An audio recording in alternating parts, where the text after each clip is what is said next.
So why CommonRoot, and what makes it different, and what are we up to? CommonRoot is very much about using our body and our embodied awareness to be in relationship in ways that are not only effective for ourselves, but effective and infective for the relational field and for community.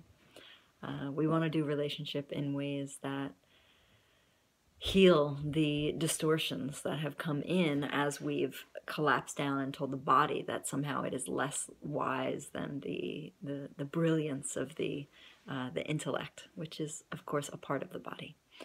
And I have two stories I want to share with you that point to why I continue to feel motivated to do things like bring environments and opportunities like CommonRoot forward.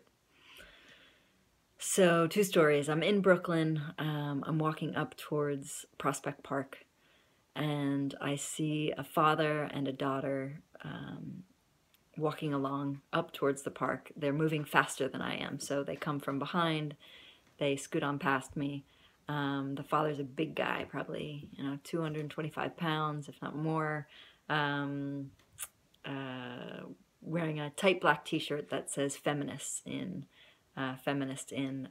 gold sparkly letters, bold, big gold sparkly letters, and his daughter. I'm assuming that it seemed like his daughter, probably 5-6 years old, kind of being dragged behind him a little bit. She kind of mesmerized by the world and all that's around her, and he on task to get them to what I eventually learned was a birthday party that they were running late for. So here's this big guy. He doesn't seem like he's in the greatest mood. He clearly has a mission to accomplish, and it's to get them to a certain place at a certain time, and they are running late. So he's probably feeling some frustration and some shame around not being able to complete his task as father to get them to the party on time. So the little girl, she literally pulls her hand away from her dad to move towards some roses. She literally stopped to smell the roses. And she smelled one and kind of, she looked like she let herself get a bit intoxicated with how beautiful the smell was. And her father turned around and with a very stern look on his face said, "Let's go." And he said, we're late for this party and we have to go now. And so she curled in a little bit and probably was a bit scared with the strength of his expression. And she said, but Daddy, it's not my fault, is it? Or is it my fault?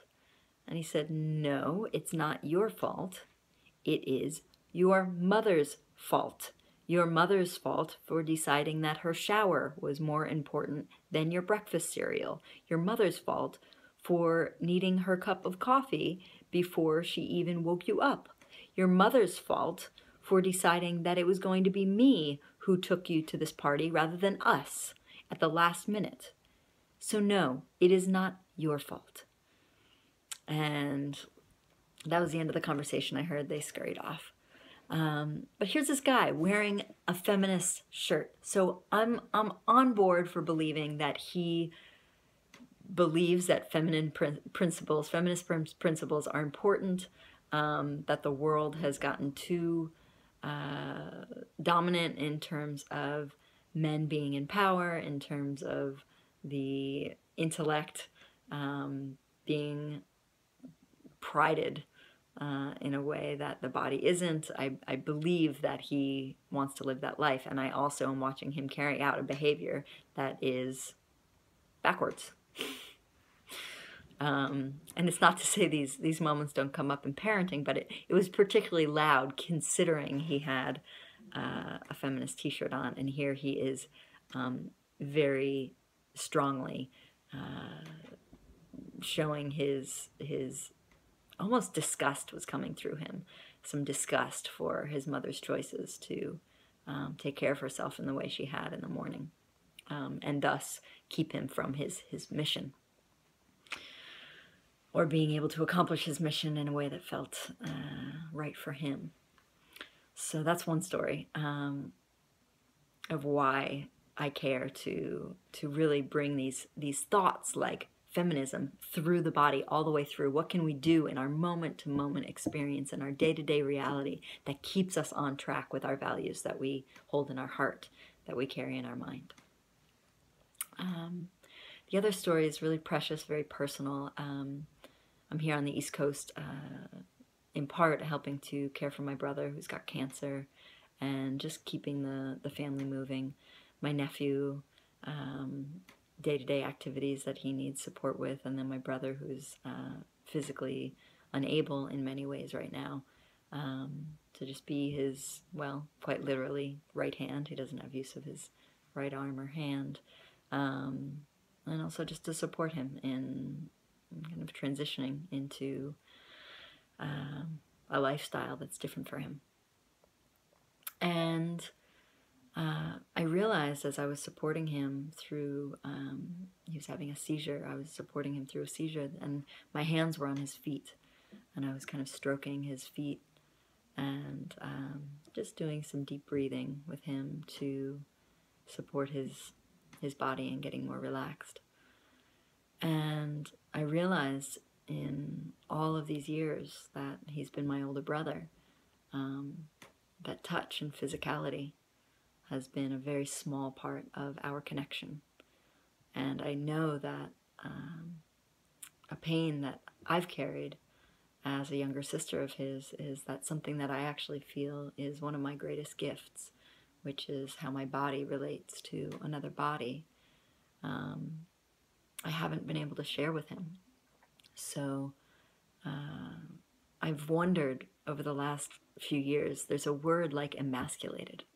And I'm wondering, what is the word for when the feminine in me does not feel like it gets to be empowered in relationship to do, to be in the world in a way that I have a lot of, that I carry a lot of wisdom in. So the wisdom of the feminine nature that we are, both in female bodies and male bodies, both as those of us that identify as women, those of us that identify as men, across the spectrum, that the feminine itself has been squashed down and seen as less than, societally, culturally, and we've all been a part of it. And so there's this ache that has lived in me of, when you're uncomfortable, can't I just place my hands on your shoulders, or stroke your face, and can that be enough? Or do I need to stay in this verbal land of explanation and problem solving in order to find connection? And typically we save that kind of quality of touch for like romantic relationships and things like that, or the quality of touch shared between a parent and a young child, or even a mother and a young child. And yet it's a big part of our embodied experience, our feminine nature, to be able to make contact with each other in a way that might soothe someone in a moment. The nurturing quality that lives within us has been seen as less than. Housewives became something that women became embarrassed to be. And it goes on and on. But anyway, two stories that came up in the same day that just were nice and loud for me on why I care to